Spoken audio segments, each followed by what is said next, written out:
Hey everyone, this is Ben and I'm coming to you slightly from the side today because apparently having a cat in your video is great for views. So today I'd like to talk about moving away from the D&D starter kit. Now the Lost Mine of Phandelver is a great adventure for the first few levels, but eventually you are going to run out of content, and if your players are enjoying the game up to that point, you're probably thinking, where do we go from here? Now, there are a lot of published adventures that exist. I gather the Storm King's Thunder is a good one to transition to from the Lost Mine of Phandelver, but that's not what I'm going to talk about today, partly because I don't own any of those books. What I want to talk about today is what we did with our group, which is transitioning from the starter adventure through to a homebrew, a bit more of a freeform kind of adventure. And I'd like to talk a little bit about how I did that and maybe a few tips that might help you do the same thing. Now, if this is something that you're planning to do, you should be thinking about it maybe 1 or 2 sessions before the end of the starter kit adventure, probably around the time that your players are going to be entering the Wave Echo Cave. That's about the right time to start thinking about it. Oh, and if you are one of my players, you're not allowed to watch this. It will contain spoilers. Go away. I just realised if she moves, it's going to be really easy to tell if I've done any reshoots, isn't it? Oh well. So the first thing you need to think about really is what kind of experience do you want your players to have? The starter kit adventure is very much a traditional Dungeons & Dragons adventure. It's got a mystery, there's a couple of different dungeons, goblins, orcs, wizards, all that kind of good stuff. And it's not necessarily the best in terms of gauging what it is your players are looking for from a longer campaign. So the best thing to do really is to talk to them. So think about the kind of stories that you want to tell, and then maybe give your players a few options. I mean, are you looking to tell a war story? Are you looking for something that's quite horror-based? Something where it's got a very magical element to it? Something that's a bit more low fantasy? Do you want to spend the entire campaign underground with the dwarves? It's entirely up to you and your players, but it's important to have that dialogue so that you have an understanding of where the campaign should go and what's going to keep their interest in the long run. So, for example, your players could be going on an epic journey. There could be political intrigue. They could get involved with the criminal underworld. As I said earlier, there could be a war scenario. They could be spying behind enemy lines. Probably over the course of a long campaign, you'll end up using more than one of these ideas, but it's nice to know at the start what actually will interest your players. And yourself, of course. It's even better if your players have something in their character backstory that you can use to actually wind into these plot lines and give them a little bit more of a personal hook and a personal reason to get involved. So once you decide what kind of game it is you want to run, you can think about setting. Now the starter kit is set in the Forgotten Realms, which is kind of the standard traditional Dungeons & Dragons setting.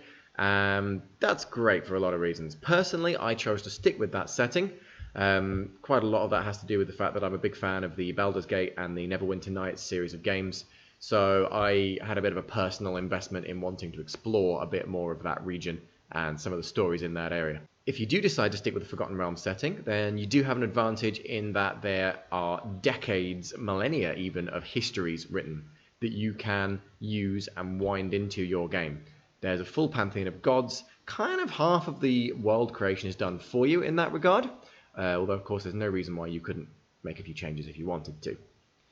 For example, in our game, the city of Neverwinter is a lot more destroyed than I think it actually is if you come up to the present day in the Forgotten Realms lore. That's just because I kind of fancy the idea of exploring the ruins of Neverwinter a little bit.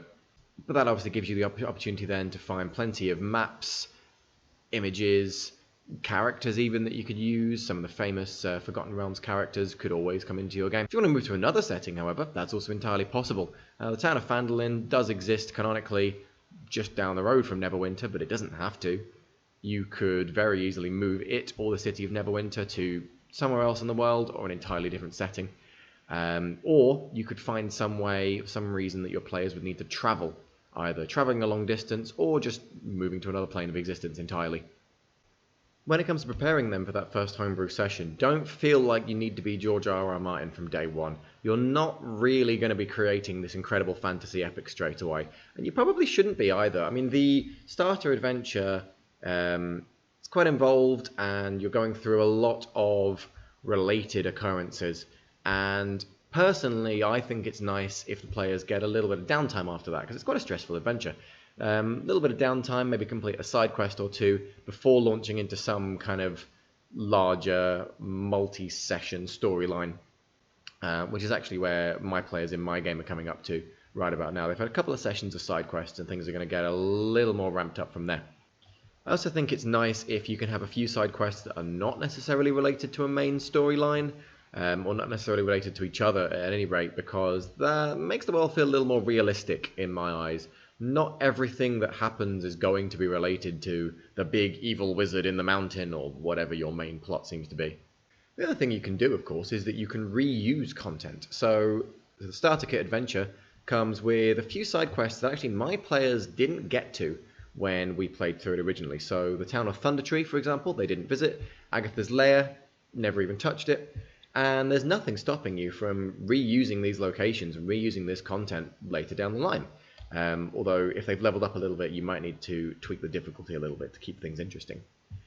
You could either have them return to that same location if they wanted to, or there's nothing stopping you from just renaming these places and moving them to wherever they are in the world. If you want maybe one session, something a little easier, you can just move Thundertree and have that entire questline play out. But you could set it in a desert town, you can have it be wherever your players are.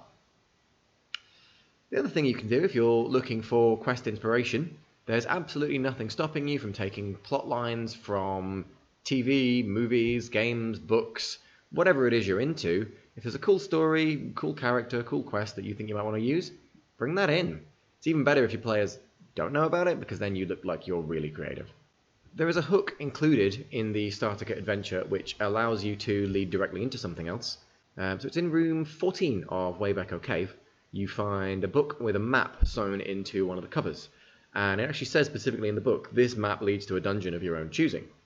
So that there is your perfect hook if you want to use it to take the players anywhere in the world. Now it could be nearby, it could be very far away, it could be the start of a whole new quest chain, or it could just be a one-off dungeon for a quick magical item before they move on to something a bit grander.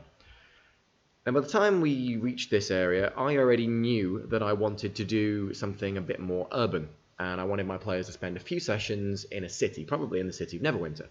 So I chose to have this map point to the location of the wizard's workshop. Mormesk the wizard is the wraith that occupies that room, and since my players dealt with him in ultimately quite a peaceful fashion, I thought it'd be quite cool if he could give them a little quest to travel to his workshop and to find magical items there and defeat some of the undead that he'd left there. There's also another thing that he has, which is this wooden pipe, which the book explains that he's obsessed with and he will not allow to leave the room, but it doesn't really go into detail why. So I decided to use that as inspiration, and I use that as the key for the teleport that actually takes the players to his workshop once they reach the location in the city.